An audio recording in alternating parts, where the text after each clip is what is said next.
You are listening to the Primitive Intelligence Podcast, bonus episode 7, A Beautiful Day in Whose Neighborhood? I'm your host, Kurt Zitzelman, and in this episode, I'm going to, once again, touch on the strange and often perplexing world of alternate memories and the Mandela effect, with an interesting listener story I'd never heard about.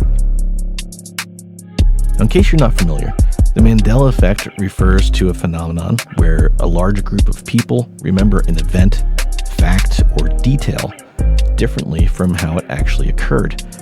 The term was coined by Fiona Broome in 2009 after she discovered that she, along with many others, falsely remembered Nelson Mandela dying in a South African prison in the 1980s, when in fact he was released from prison in 1990 and passed away in 2013. Some other examples of Mandela effects are Bernstein Bears. A lot of people remember the word Bernstein ending S-T-A-I-N, when in fact it was spelled S-T-E-I-N. Another is the Monopoly Man's monocle. People remember the Monopoly Man, Rich Uncle Pennybags, having a monocle on the board game, when in fact he never did. Another one is the line, "Luke, I am your father," from Star Wars The Empire Strikes Back. The line was never said. The actual line is, "No, I am your father." Then there's Pikachu's tail. Some fans of Pokemon remember Pikachu having a black-tipped tail.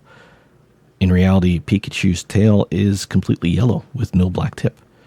And then this last one I'm going to mention has become very popular over the past year. It's kind of gotten a big push on the internet, and that is the Fruit of the Loom logo. Many people recall the Fruit of the Loom logo featuring a cornucopia, or what's called a horn of plenty, behind the fruit. The actual logo never included a cornucopia. It only features a cluster of fruit. Now there's pictures of labels that show this, and there's also trademark and patent paperwork, or just trademark paperwork and there's trademark paperwork that shows that the word cornucopia is mentioned, but a lot of that can be manipulated on the internet. So who really knows? But the Mandela effects are very interesting. And this is where another YouTube commenter, at Umberto Jimmy, this is where his story begins. When he commented on episode 611, The Mandela Effect is Reality Rewriting Itself. And it started like this. For me, the definitive proof that this phenomenon is real happened when I noticed a shift, almost in real time. It was related to a TV show. I visited a YouTube link. After having exited it, I decided to go back to recheck something, and my oh my, in a couple of minutes things had changed, and facts were different. No, there was no confusion. I witnessed it. There had been at least one other comment, another reply to this, before I got in there to reply, and it wasn't the most flattering comment, so I'm going to leave those out. My reply to the initial comment was, "What was the shift, if you don't mind me asking?" The reply was, "Hi there. Sure, I can let you know. I think the guy from the first comment didn't give me enough credit. I'm no idiot. I think I made it quite obvious that what changed wasn't data subject to be refreshed by the channel owner, but instead the very content of the video, and that content was a TV episode aired more than 15 years ago. Now, before anything, I'm ready to accept that the reality I always perceived may not be the same you or others have. So if you have a different memory from mine, I won't say you are wrong. That's the whole point of this phenomenon. We seem to be all witnessing different facts and events. The whole issue was a debate online about the supposed lyrics of a song used in the intro of the TV show, which were something like, "It's a beautiful day in this neighborhood." But my own glitch ended up being another thing. You see, the first time I visited the link, it was all normal to me. I know because I saw it with my own eyes, but on the second time, the same link was already sporting the difference. That difference is the very name of the TV show, which appears in big fat letters during the intro and is impossible to miss. I'm sure you know what that is. Mr. Rogers' Neighborhood. Yeah, except for me, it was always Mr. Rogers, with a D. How sure am I of that? Infinitely sure, as sure as I know my own name. Every time I watched that show, I would stare at that D and think that the man had a curious name, the kind you spelled just like you pronounce. And in fact, the intro title still had the D the first time I visited. But 2 minutes after that, not only did that link no longer have it, but also all other episodes of the series. I'm sorry, but a sane person cannot witness this and keep pretending like all is fine with the world. Something very weird is going on. I then replied, interesting, I'd never heard of that one before. I've heard of the neighborhood Mandela effect. I did a quick search and couldn't find anything either. You're right, though. There's no way to validate any of these if realities/timelines are merging or splitting. Everyone would remember different things, and they would all be right.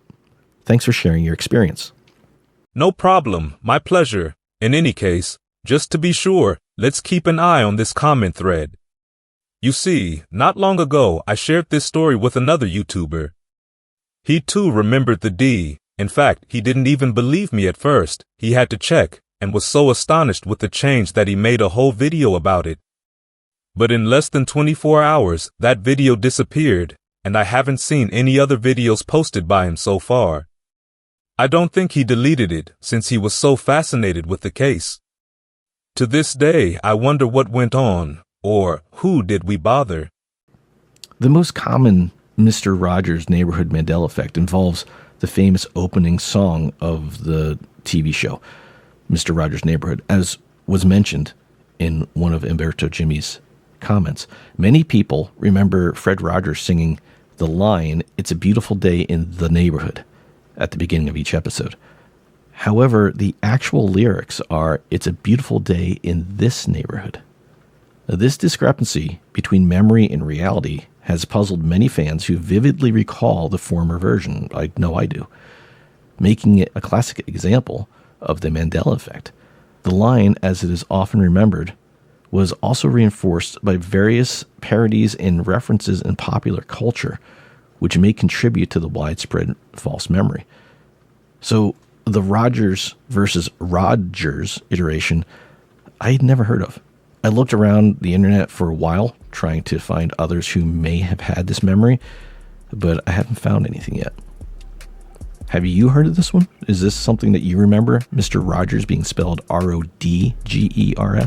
I always remember Rogers Rogers, but that doesn't really mean anything. Like is mentioned previously, and I think I've said in other episodes where I've talked about the Mandela effect, if this is real, if there is something that is causing reality to change, then people who remember it one way and people who remember it another way are both correct, because it would be their actual memories, whether there's evidence of it or not.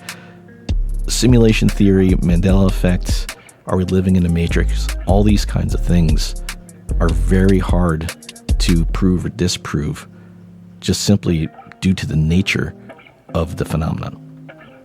But let me know what you think. You can contact the show at podcast@primitiveintelligence.com, or if you're watching on Rumble or YouTube, you can just leave a comment down below. And let me know if you heard of this particular spelling Mandela effect for Mr. Rogers' Neighborhood, or what other Mandela effects have you experienced that no one else has, or that you can't really find information for. I would love to hear those too. I'll help you research them and see if I can find anyone else who shares your particular Mandela effects. Hope you guys are enjoying these bonus episodes. They're a lot of fun for me to do and giving me that much needed break between seasons. Keep your eyes peeled for season 7 coming up shortly. That's going to do it for me for this episode. Hope you guys enjoyed it. Enjoy the rest of your week. See ya.